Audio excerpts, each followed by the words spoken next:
Hello everyone. तो आज अपन कर रहे हैं भैया केस सिनेरियो नंबर 2। इसके अंदर लिखा हुआ है भैया क्वेश्चन नंबर 5 से कर रहे हैं। अगर आप चैनल पर नए हैं तो आप पुरानी वीडियो देख सकते हैं, उसके अंदर मैंने इससे पहले के क्वेश्चन करवा दिए और आप चैनल को सब्सक्राइब कर सकते हैं। तो ये क्वेश्चन नंबर 5 है। इसके अंदर लिखा हुआ है what is the amount to be recognised as revenue as per AS9 in the books of K limited as on 31 March 2024। AS9 से क्वेश्चन आए हुए हैं, आइए पढ़ते हैं। K limited sold goods of ₹22 lakh to mister Ravi Kumar on 1st February 2024, but at the request of customer these goods were delivered on 10 April 2024। साहब customer ने बोला कि थोड़े दिन बाद पहुंचा देना माल को, पर अपन ने गुड्स तो सोल्ड कर ही दिया है, तो इसलिए भैया ये अपन काउंट करेंगे 31 मार्च 2024 के दिन रेवेन्यू। क्यों? क्योंकि भैया ये कस्टमर की रिक्वेस्ट पर भैया गुड्स लेट हुआ, अदरवाइज अपनी तरफ से कोई दिक्कत नहीं है, ऑर्डर पूरा होगा। ठीक है। नेक्स्ट पार्ट बोल रहा है भैया AS9 के हिसाब से भैया ये 22 लाख रेवेन्यू माना जाएगा 31 मार्च 2024 को। अगर आपको डिटेल में जानना है तो आप AS9 पढ़ सकते हैं। ठीक है। K limited also sold ₹2 lakh goods on approval basis on 1st January 2024 to Sheetal enterprises. The period of approval is 3 months after which they were considered sold. Buyer sent his approval for 25% of goods and approval for 50% of goods till 31st March 2024। आइए देखते हैं ये क्या कह रहा है भैया। ये बोल रहा है भैया the period of approval is 3 months after which they were considered sold. 1 जनवरी से 1 फरवरी, 1 फरवरी से 1 मार्च, 1 मार्च से 1 अप्रैल, यानी कि भैया 31 मार्च मान लेते हैं 1 अप्रैल को। ठीक है। तो ये भैया ये 3 महीने का अप्रूवल है। अगर इसमें कस्टमर ने मना कर दिया भैया, डिसएग्री कर दिया, डिसअप्रूवल कर दिया, तो उसको सेल नहीं माना जाएगा, अदरवाइज पूरे को सेल माना जाएगा। तो बायर ने सिर्फ 25% के लिए बोला कि डिसएग्री है, तो 2 लाख का 25%, 2 लाख तो अपन सेल मानेंगे, 2 लाख का 25% 50,000 अपन इसमें से माइनस कर देंगे, क्योंकि बायर ने इसको मना कर दिया ये गुड्स लेने से। ठीक है। इसके आगे देखते हैं भैया। इसके आगे भैया कमेस्ट, legal action, lawyers, trade receivers, तो भैया यहाँ तक ही है AS9 तक का। इसकी टोटल करेंगे तो अपने पास आएगा भैया 23,50,000। यहाँ तक कोई डाउट है तो आप बता सकते हो। ये क्वेश्चन नंबर 5 का सॉल्यूशन इसका होगा ऑप्शन नंबर A 23,50,000। यहाँ तक कोई डाउट है तो आप कमेंट्स में बता सकते हो। अभी तक कोई चीज़ समझ में नहीं आई हो तो वो भी बता सकते हो। आइए देखते हैं क्वेश्चन नंबर 6। ये बोल रहा है what will be the treatment of legal cost and claim for legal action commenced by mister Ravi Kumar in the books of K limited as on 31 March 2024 as per AS29। आपको भैया बताना है ट्रीटमेंट ऑफ लीगल कॉस्ट, बताना है कि क्या होगा as per AS29। तो आइए देखते हैं इसमें क्या कह रहा है। Mister Ravi Kumar has commenced legal action against K limited for supply of faulty goods to claim damages. The lawyers of K Limited have advised that it is not remote yet that resources may be required to settle the claim. Legal cost to be incurred irrespective of the outcome of a case is ₹45,000। साहब आपको भैया 45,000 तो पे करना ही है, चाहे आप case जीतो चाहे नहीं जीतो। तो ये तो आपका प्रोविज़न हो जाएगा, क्योंकि भैया 100% एश्योरेंस है कि आपको 45,000 पे करना ही पड़ेगा। Settlement amount if the claim is required to be paid is ₹5 lakh. Sir 5 lakh का तभी होगा अगर आपको पे करना पड़ेगा, तो ये आपकी होगी कंटीजेंट लायबिलिटी। थोड़ा सा बेसिक आपको पता होना चाहिए AS29 के बारे में, अदरवाइज आप इस क्वेश्चन को इजीली सॉल्व कर सकते हैं। क्योंकि भैया ये 100% श्योर नहीं कि ये अमाउंट आपको पे करना ही पड़ेगा, इसलिए अपन बनाएंगे कंटीजेंट लायबिलिटी। कंटीजेंट लायबिलिटी का मतलब होता है ऐसी लायबिलिटी जो फ्यूचर में आपको पे करनी भी पड़ सकती है या फिर नहीं करनी पड़ सकती है, इसको बोलते हैं अपन कंटीजेंट लायबिलिटी। तो प्रोविज़न बनेंगे 45,000 का, कंटीजेंट लायबिलिटी के लिए अपन बनाएंगे भैया 5 लाख का। तो हो जाएगा ऑप्शन नंबर C। यहाँ तक कोई डाउट है तो आप बता सकते हो। 7th क्वेश्चन पर चलते हैं। What is the treatment of insolvency of Sheetal enterprises in the books of K limited as on 31 March 2024 as per AS4। साहब आपको बताना है ट्रीटमेंट क्या होगा इंसॉल्वेंसी का एज पर AS4 का। थोड़ा सा क्वेश्चन आया हुआ है, देखते हैं। Sheetal Enterprises, a trade receivable of K Limited, suffered a heavy loss due to an earthquake that occurred on 30 March 2024. The loss was not covered by any insurance policy. In April 2024, Sheetal Enterprises became bankrupt. The balance due from Sheetal Enterprises as on 31 March 2024 is 75,000. K Limited makes provision for doubtful debts at the rate of 5%. तो आइए देखते हैं भैया इसका क्या होगा भैया। ES4 क्या बोलता है, ऐसी इवेंट्स और कंडीशंस डेट में exist on balance sheet date, events और कंडीशंस डेट में exist on balance sheet date. तो भैया साहब ये 31 मार्च 2024 से पहले ही आपको पता था भैया हैवी लॉस हो चुका है ड्यू टू अर्थक्वेक। ये इवेंट्स और कंडीशंस है और ये एग्जिस्ट कर रहा है बैलेंस शीट डेट पर।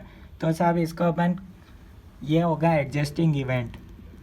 ठीक है, क्यों, रीज़न बता दिया, क्योंकि भैया इवेंट्स और कंडीशंस एग्जिस्ट कर रहे हैं बैलेंस शीट डेट पर कि भैया उसको हैवी लॉस हो चुका है। इन अप्रैल 2024 बैंकक्रप्ट हो गया, द बैलेंस ड्यू इज़ 75,000। तो साहब एडजस्टिंग इवेंट है, आपको पूरा 75,000 का भैया बनाना पड़ेगा प्रोविज़न। तो इसका हो जाएगा option number A, adjusting event full provision should be made in the final accounts for the year. तो इसका हो जाएगा ऑप्शन नंबर ए।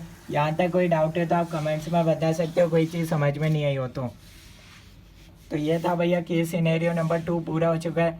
5, 6, 7 का आंसर बता दिया। ठीक है, अब आगे चलें। क्वेश्चन नंबर 8 बोल रहा है पी लिमिटेड है 60% वोटिंग राइट इन क्यू लिमिटेड। पी लिमिटेड बोल रहे हैं साहब क्यू लिमिटेड के अंदर उसके 60% वोटिंग राइट है। क्यू लिमिटेड है 20% voting right in R limited. क्योंकि आर के पास है भैया 20% voting right. P limited directly enjoys voting power voting right of 14% in R limited. सब पी आर को डायरेक्ट कंट्रोल करता है 14% से। R limited is a listed company and regularly supplies goods to P limited.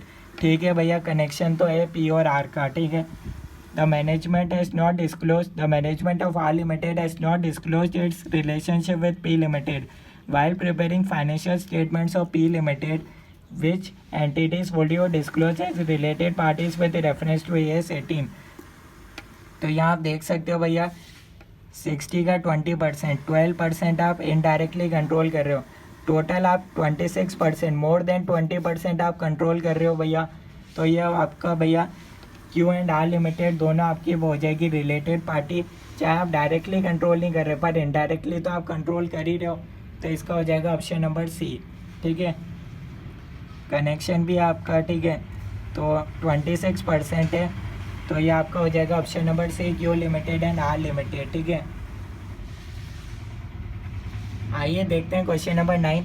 इसके अंदर लिखा हुआ है a machinery was given a 3 years lease by a dealer of a machinery for equal annual lease renters to yield 20% profit margin on cost of a machinery which is ₹3 lakh। Economic life of a machinery is 5 years and estimated output from the machinery in 5 years is as follows। Year 1, year 2, year 3, year 4, year 5 का आपको units बता रखी है। आपको compute करना है annual lease rent. तो आइए देखते हैं भैया क्या होगा इस क्वेश्चन का सॉल्यूशन। थोड़ा सा बेसिक क्वेश्चन था। टोटल भैया कितना है, कॉस्ट है आपकी 3 लाख, 20% प्रॉफिट। तो टोटल आप चार्ज करोगे 3,60,000। ठीक है, फ्रॉम कस्टमर। इकोनॉमिक लाइफ है भैया 5 years और एस्टिमेटेड आउटपुट 5 साल का बता रखा है। टोटल कर लो इसकी फटाफट से। तो ये आपके पास हो जाएगा 50, 40, 60, 40, 65 और 85। टोटल कर लो, ये आपके पास आ जाएगा भैया 6, 4, 10, 10 और 5, 15, 16, 16 और 8, 24, 24 प्लस 6, 300। ये आपके पास हो गई भैया 300 और 3 0 और। तो ये टोटल आपकी हो गई भैया 3,60,000 के अंदर टोटल आउटपुट आपका रहेगा। एस्टिमेटेड आउटपुट रहेगा 3 लाख यूनिट्स का। आपने भैया गिवन दिया 3 साल के लिए आपने लीज पर दिया। तो शुरू के 3 साल 1,50,000। तो ये आपके पास हो जाएगा भैया 1,80,000 हो जाएगा फॉर 3 years, 3 साल का। अपन को चाहिए एनुअल लीज रेंट, एनुअल मतलब साल का।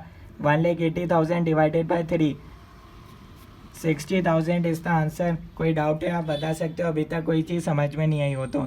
ये इस क्वेश्चन का सॉल्यूशन है। 3 साल का अपन ने निकाला था। ठीक है, ये 3 साल का था, ये टोटल था। ठीक है, नेक्स्ट आ जाते हैं भैया क्वेश्चन नंबर 10 पर आ जाओ।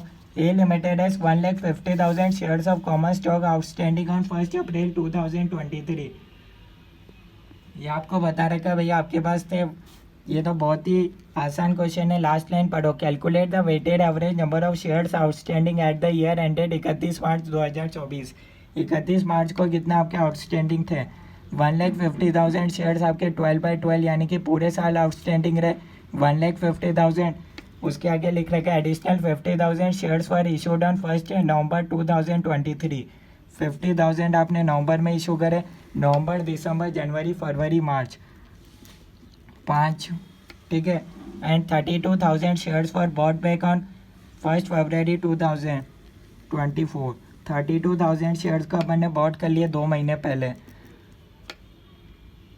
तो इसको अपन सॉल्व कर लेते हैं। आइए, ये बॉट बैक करे तो ये आएगा माइनस में। फटाफट से इसका सॉल्यूशन देख लेते हैं एक बार क्या है भैया।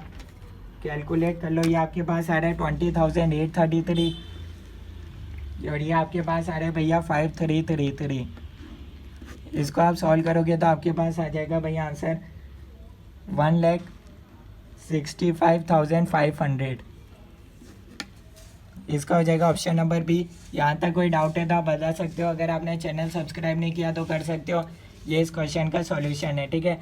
नेक्स्ट वीडियो में अपन देखेंगे कि सिनेरियो नंबर 3 का आपको प्लेलिस्ट मिल जाएगी भैया। आप प्लेलिस्ट देख सकते हो, चैनल पर है, अवेलेबल है।